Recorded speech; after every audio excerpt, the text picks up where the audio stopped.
Bam. Counting.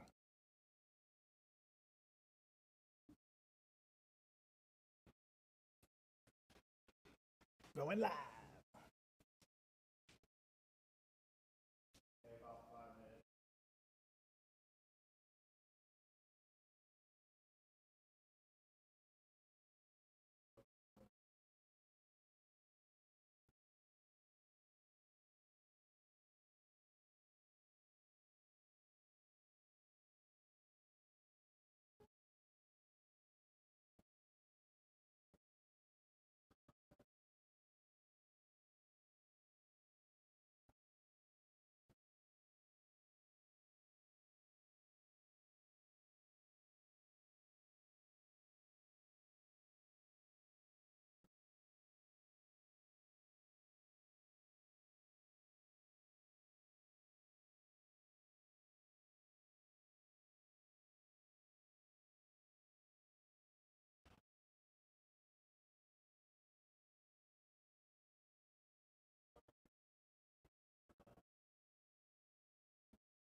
Two minutes. I have my foot on.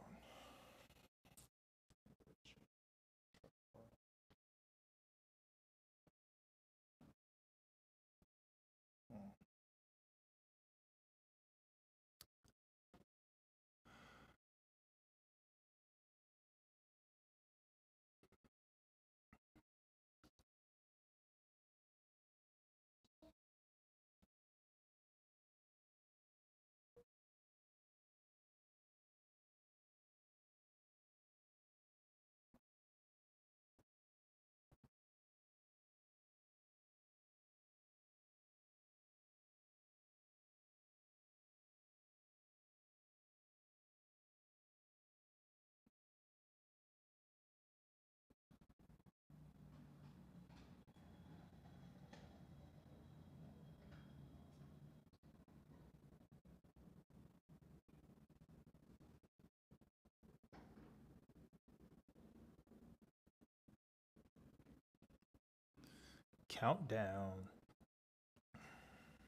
10 seconds. There it goes. 5, 3, 2. There it is.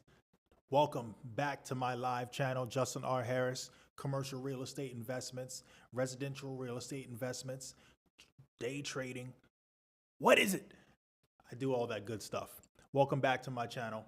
Of course, you know what we're here to do. We're talking investments. I bring you the real estate updates, all the good stuff that's coming in as far as what to do with your money. Obviously, buy. That's what you want to do. So I have some great topics that I want to cover today. So I was going down the list of things to, hey, look, all the bikers are out. So I was going down the list of things to cover. One of the things that I noticed was basically the direction that everything is going in. And it's crazy because as I keep up with this and I bring you guys this information live, it's nice to see that my predictions are going in the right direction. It's pretty cool. It just shows that the education, man, these guys are lighting it up right here on the water. Please go. I love it, but not right now. You guys want to do this when I'm going live. Come on. So what's really cool is knowing that I'm on target with a lot of the information I bring you guys. And I'm sure you guys see that, you know, as we go live. You know, I go live here on YouTube and Facebook. I think they're both really good powerhouses when it comes to where I deliver the information. Those who keep up, you see that I got rid of the faded sections on the screen because it was taking too much of the picture away. I want you guys to see my gorgeous beard when I'm talking to you. I mean, I work on this thing. Look at this thing. It's freaking, it's like sensual. And look at this. This is amazing. I'll shave it off again. It's what I do. So another great thing is so out of my office, so my real estate office, Keller Williams obviously is who I'm under with the commercial, residential, luxury, but it's primarily commercial. In other words, I don't turn a good deal away, but I specialize in the commercial stuff. And I keep my wheelhouse always open with that because there's always so much to learn. You know, if you have a good client and they are, you know, looking to jump into different avenues of investments, it's important that you as the commercial agent, as well as residential, you're always sharpening your tools. You know what I mean? Today's discussion, actually, before I get into it, see this right here, this shiny red cup. What's that say? Ooh, it says capper. What that means out of my office is that I have capped out when it comes to, you know, with every commercial, residential, real estate office, that brokerage, you pay in and there's always like a split that you make with your commissions and so forth. I've done so many deals that I no longer have to split. So everything I make is my money. You know what I mean? You know, you have a lot of offices that try to recruit me and say, oh, you know, well, we have 100% commission. You're going to get all your money. Yeah, and you also have no resources to provide me. And better than that, you guys don't have it where I sign people up and when they're under me, I make money too, right? They don't have, you can't have all of it. You don't. They all don't all have everything. And the other thing is I'm good. I don't bunny hop. This is where I am, right? So that's that whole, anyway, that's a whole industry of its own, where they like to trade and you have agents that will hop from one to the other, to the other, to the other. Honestly, if you're doing good business, none of that matters to you. Where you are is where you're going to do good business and the numbers don't affect you, right? Because you're doing that great. So hopping around from one to the other because you're hoping for the best, because you want someone to send you more business. Honestly, every real estate agent, you are a business. So if you aren't able to do that yourself, then it's not coming, right? Not because you jumped into another office. You got to get out there and do it, right? Don't be dependent like that, because if that office can't bring it in anymore, guess what you don't have? You no longer have the skills to get it yourself. So if that office stops supplying you, does that mean your business fails now? Exactly. So it's great to have it, and not need it. But when you need it and you don't have it, it's a whole nother problem. So go get the skills, right? So today's topics I wanted to cover, you probably saw it when it posted.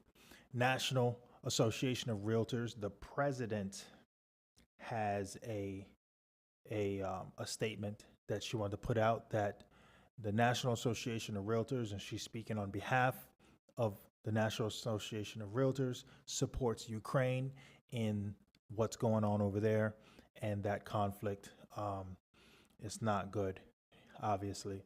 So any country, anyone can go through it right now. Any one of us could be going through that kind of scenario. It would be devastation if it happened here in the U.S. It can happen, you know, so that's just what it is. It's sad, but that's the way of the world, right? It's dividing and conquering and moving forth, regardless of what the initiative is, being positive or negative, moral or not, right? The ethics. Unfortunately, it's whoever's in charge, how much money they got, and what do they want to do, right? Other topic I want to cover was it says new black home owners decline and middle income households gain. And what they gain is in the value in their properties. And I'm going to dig in on those topics. So before we even get going, you know what you need to do. If this is your first time here, friends, family, you're sharing this, okay? Like, subscribe, follow my Facebook, do the same on YouTube, ring the little bell so you get the notifications, and let's get in without further delay. So I'm going to take you right over, all right, to National Association of Realtors, because what she did, all right, the president there, Lisa R. Smith, National Association of Realtors, and I like to get all my data straight from there, as it is an incredible source of information. So this was right at the end of February when the conflict was kicking off, and she sent this letter on behalf of the association. And so what I wanted to do was, show that support here on my channel by putting it out there. And there it is. Okay, so I'm in the way of the letter because I'm sitting in the middle, but I'm going to read it right to you. It says, National Association of Realtors wants to express our deep concern for the people of Ukraine and for all of our members affected by the ongoing violence in Eastern Europe. We continue to keep our Ukrainian members and their loved ones in our thoughts as they battle so bravely to defend their homes and protect their families. Their struggle for democracy, sovereignty, and freedom is a cause that, as Americans, strikes close to home for all of us. Many international aid organizations are currently mobilizing across. Yes, they are. There's lots of stuff going on. And, taking that thought a little bit further, I did see where those who are volunteering right now and going over there and getting in the fight, they're actually enlisting you. So you're signing an agreement because they want you to stay. They don't want you to just come and then go, and they're like, hey, where are you going? We're not done, right? So that's happening right now, as you have people that are done. They're like, all right, so I came and I fought a little bit, and they're like, no, we need you to stay and continue fighting until it's done or you don't exist anymore. Like, we need you to fight it to the end.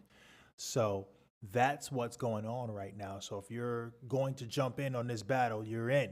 You're all in, right? Don't half step it. These guys really need help. You have people who they're homeless, right? I'm seeing that in Great Britain, they have them on standby. They're not granting visas. You have to apply online. You got to go through the steps, and you got to do it through like Paris and different places like that are neighboring. You're not coming straight into Great Britain. So, and I understand it. There's so much documentation that's required, and they're trying to stay on top of it, because if people just come in, then there's no way for them to know who you are and how many people came in and be able to document how many males and females and children and all of that are in their country.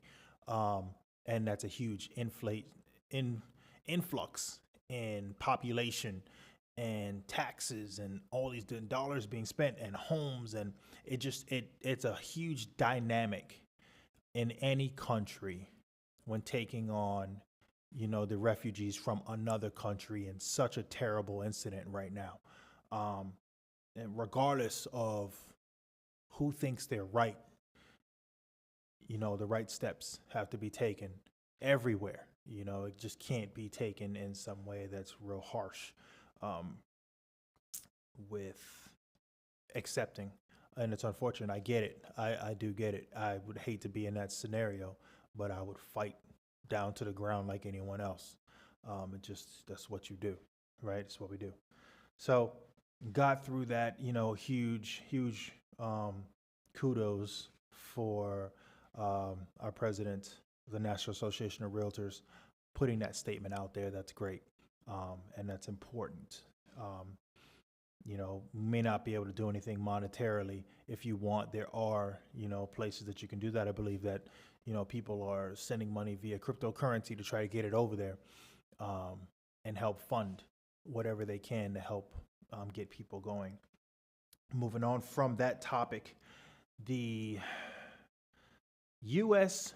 homeownership rate experiences largest annual increase on record, though, right? Black homeownership remains lower than a decade ago. This is the analysis from the National Association of Realtors.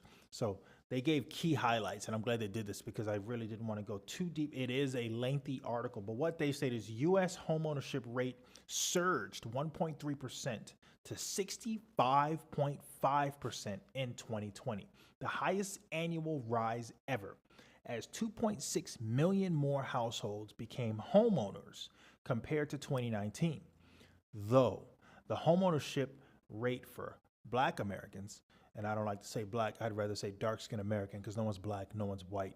These are such ancient terms, ignorant terms that we need to correct, because when you label yourself, whatever the label is, the energy of that word travels with you.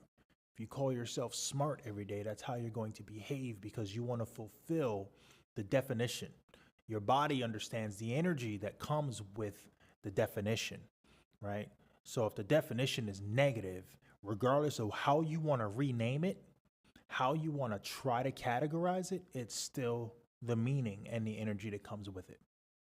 So I say dark-skinned Americans, light-skinned Americans, and leave it at that, right? Because who cares? Apparently someone does, right? So 43.4% is lower than in 2010, right? 44.2%, and nearly 30% points less than light-skinned Americans. It says white Americans, 72.1%. The homeownership rates for Asian Americans and Hispanic Americans are 61.7 and 51.1% respectively, right? It says that the Black and Hispanic applicants, 7% each, were more likely to be rejected for mortgage loans than white, 4%, and Asian, 3% applicants. Black households, 41%, are the most likely to have student loan debt and also have the largest median student loan balance of $45,000. Don't really want to dig into the politics of that. I don't pull race cards or anything like that. I call it for what it is. And what it is, unfortunately, is that when you look at what's available to one person and available to the next, unfortunately, as long as there's data that allows for it to be categorized by your ethnicity or your skin color, because skin color is not ethnicity, somehow that travels with your ethnicity, then somehow those rates are identified. If an applicant were to apply and every application were done online strictly by paper and no other category other than an income, debt to income, credit, all that good stuff, and nothing more, then that would be more of a peer review type study that would give you real numbers on whether or not it had anything to do with skin color. That's how you solve that problem. And you get true analysis on who actually qualifies on paper for what it is that they're looking to do. That's how you solve that problem. If we were to get political, which I have no desire to do that. It's crazy how they get into this data because there's so much history involved with this information.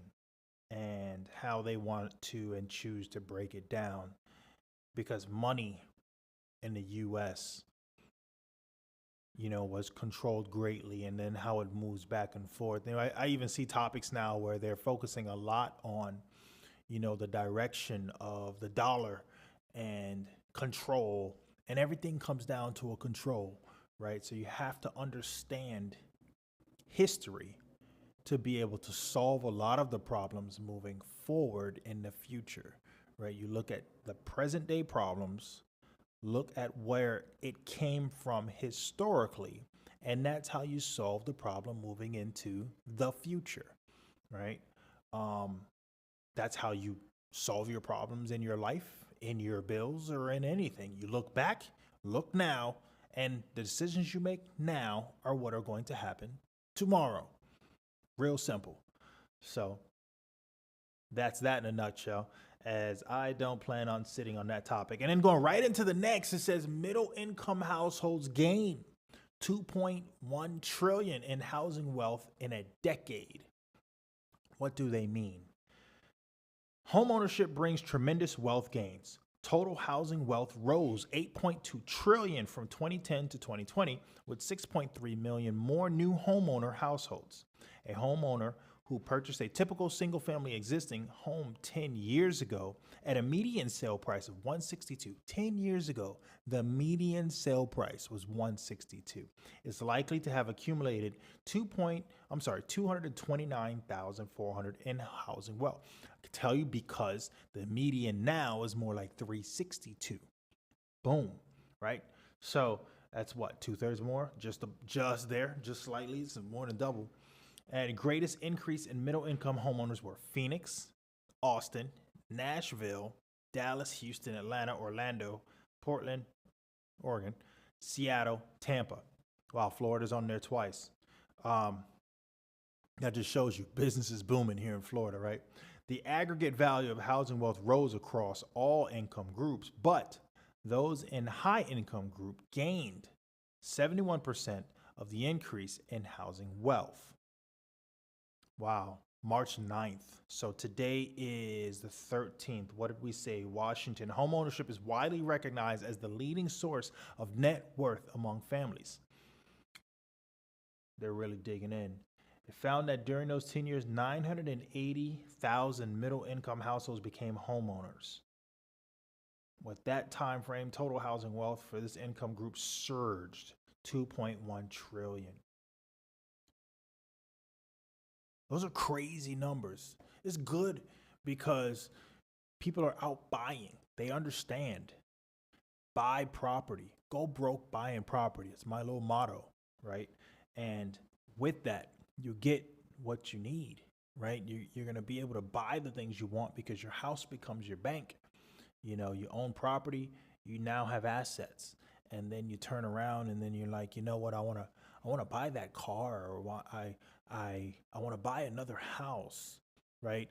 And because you own something and you have an income, whether it's passive income or active income, you have money coming in, so that's your cash flow. You have your property, that's your assets. And then you turn around and obviously you pay everything on time, so you have decent credit, right? You don't spend above your means, right? So you have some cash, and you decide to take that cash and go invest into something else. That's the way it's done, right? That's how you improve.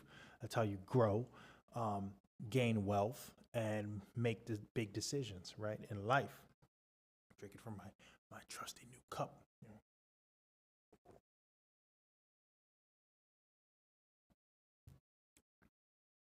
So,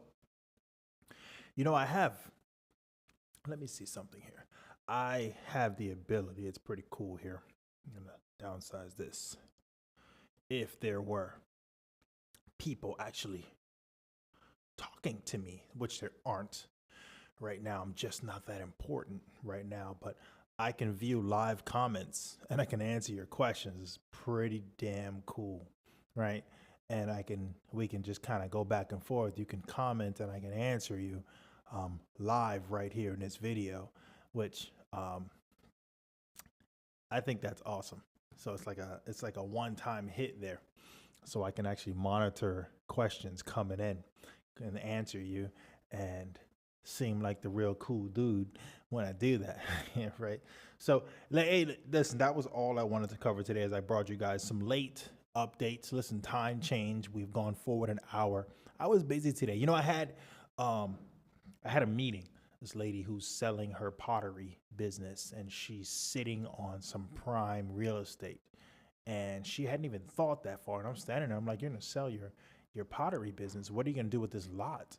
And she's like, oh, well, I'll lease it out. And I'm like, you know, you would get more money right now if you just went ahead and sold this lot. She was like, really? I'm like, yeah. You know, and I started showing her the numbers right there. And she was like, that's definitely an option.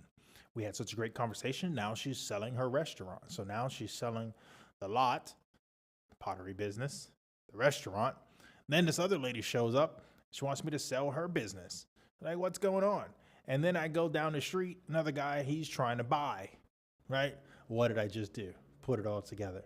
So that's how it's done, you know, and you have to get out there. This is not an online game, right? So I don't sit here and play on YouTube every day to try to make money. That's not what I do. I come on here to deliver the info to you guys so that you know how to smartly invest, to keep you abreast of what I'm doing and show you how it's really done, because I'm actively doing it, right? Actively helping people make millions by the day. That's what I do. I'm in the middle of securing some other investments right now. I'm in the middle of 3 development deals right now, 2 that are just renovation build outs and 1 that's from the dirt development, right? I just sent him a pro forma last night. I showed him where, you know, when he builds this multifamily, this is on this particular deal, he's going to build this multifamily project. We're talking about 7 units, right? It's going to cost about $2 million, right? Actually, just shy of that. It's more like 1.985, right?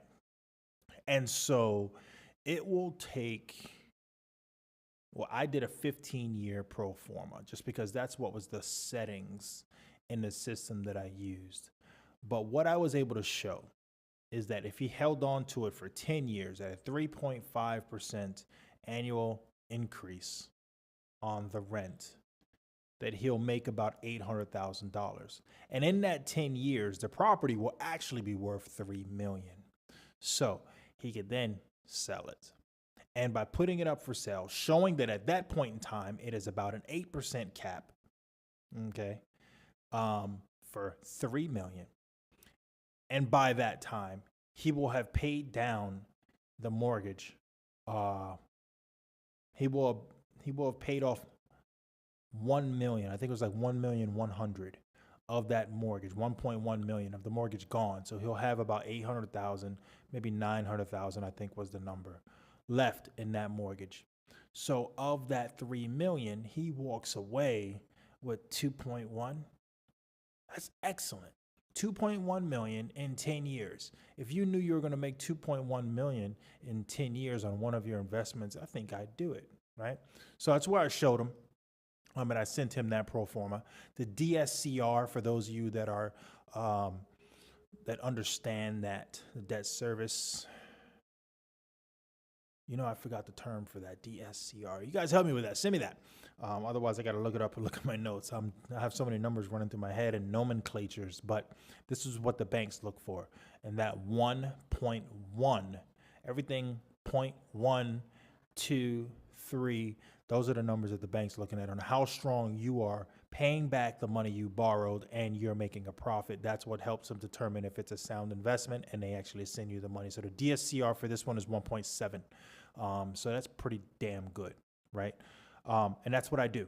So I help you get that. And right now I'm waiting on some contractors to confirm some things, like when they're going to do their impact, break ground, remove everything that's there and bring the sand back so that they can begin doing everything for the build out. And my architect is getting an idea for plans and some sort of estimate on what that would cost. So I've actually flooded her with work. So we'll see how well she produces. And that is what I do. You know, some of you, as you discover my videos and see what it is that I talk about, And the information that I drop, you're going to be like, damn, this guy's been dropping knowledge for years. And by the time you catch up, I've already increased. Like, I'm just a freaking maniac when it comes to getting this information and moving on with business, jumping into an investment, getting out. By the time you figured out what that investment was, I've already made my money and moved on to the next, because that's what you're supposed to do, right? You don't get stuck in these things. You get in, you get out, right? It's like my day trading. I get in, I get out. Some of them I get stuck. That when you get stuck, you lose money, so it just depends on how versatile you want to be with any investment. Like day trading is how I look at it. It's an animal, right? Study the animal, understand it, learn it, figure out how to use it, get out, right? So, all right, guys, thank you so much for tuning in. Once again, like, subscribe, hit that notification. That's a little bell over there, right? And follow on my Facebook. YouTube is a like, subscribe, notification. Have fun with it. Drop some comments on here. We're always trying to keep you up to date on all this good stuff. I don't inflate this knowledge. I give you live, real updates. And this is live and this is real, as we've just got hit with our daylight savings time. I love it when it's this time of year because it's sunnier, longer in the day, so you have more time in the evening to go out and enjoy the beach, right? That's what I got. See you guys. Take it easy. Thanks for tuning in.